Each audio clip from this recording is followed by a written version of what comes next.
I foresee supply chains moving forward. There's going to be a bit of fragmentation. I think there's a recognition of too much dependence on one nation, such as China. And by the way, much of China's advantages with regard to manufacturing are starting to go away, and they've gone away quite a few years ago. The labor costs in China are rising, and as a result, for those types of products that require large amounts of low cost labor, such as making clothing and shoes and things like that, and to a certain degree, consumer electronics, you're already seeing a shift to other parts of the world with regard to this type of manufacturing, and that manufacturing is exiting China.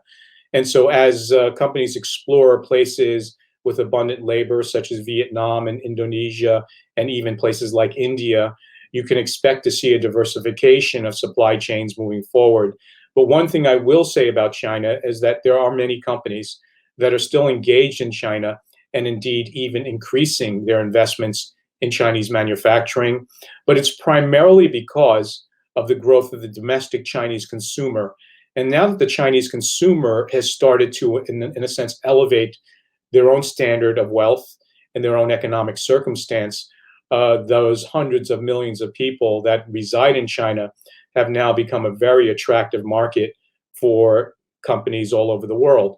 And so, as a result, in order to satisfy that demand and sort of cater to those customers and this very, very large growth of the Chinese consumer, they're setting up factories in China to service those Chinese customers.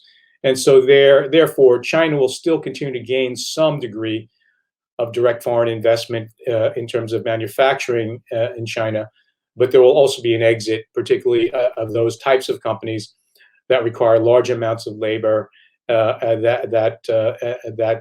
are going to be, in a sense, exiting China for various reasons. One of them will be cost, and the other will be sort of, in a sense, to offset risks of having too much dependency on one country, especially if these tariffs that have been imposed on China seem not to be going away anytime soon.